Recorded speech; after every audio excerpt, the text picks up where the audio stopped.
Measuring your furniture cushions can seem like an intimidating process, but it's easier than you might think. All you need is a flexible measuring tape, paper, and a writing utensil, plus your cushions, of course. We'll start by showing you the process for measuring a single cushion, like you might find on a dining chair, bench, or ottoman, and then we'll show you what other considerations have to be made for other variations. The first measurement we need is the width. Measure the middle of the cushion from side to side, seam to seam. Now, for the depth, measure the middle of the cushion from front to back, seam to seam. Then finally, measure the thickness of the cushion from seam to seam. If your old cushion has piping, do not include it in your measurements. If you have a deep seating cushion like this one, there are a few extra steps. For furniture pieces such as sofas, you first have to measure the back cushion. The width and height measurements work the same as width and depth on a standard cushion, but should you choose, you can add 1 inch to the height for overhang. After that, measure the thickness of the cushion across the zipper panel from seam to seam. If your cushion does not have a zipper panel, set your cushion on a flat surface and measure from the surface to roughly the top of the cushion. Note, when stuffed or batted, back cushions will puff out to approximately double the noted thickness. If you don't have existing cushions, or you'd just rather take your measurements from the frame of your furniture piece, that's no problem.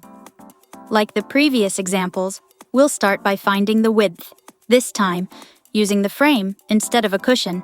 Once you have the width, measure the height of your frame from the seat to the top of the back. The thickness of the bottom cushion should be deducted from the height of the frame. As before, you can add 1 inch for overhang if desired.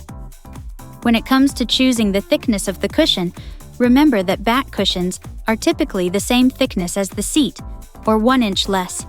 To measure the seat, we can once again use either an existing cushion or the furniture frame. For this example, we'll use an existing cushion. Take note of the width and depth as before, then the cushion thickness. If you're measuring from a frame and need to choose your own seat thickness, note that typical deep seating thickness is 4 to 6 inches.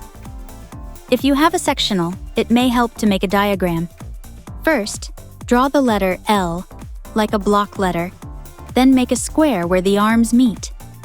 When following the method for dividing a sectional, the width and depth of the corner seat are equal to the depth of the other seats on the sectional. For example, if the seats of your sectional are 24 inches wide and 27 inches deep, then the corner seat will be 27 inches wide and 27 inches deep. There are 2 corner backs required. One is equal to the width of the corner seat. The other is equal to the depth of the corner seat, minus the thickness of the back it will be resting against. Another type of cushion you may need to measure is a trapezoid cushion. First, measure the width at the front and rear of the cushion. Then, simply measure the depth from front to back, making sure to measure at a 90-degree angle, perpendicular to the front and back.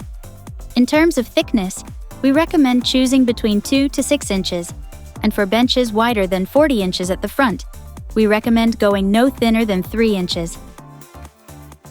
Since all other cushion varieties that we offer are simply variations of one of these basic options, once you know how to measure these shapes, you're good to go. Happy measuring!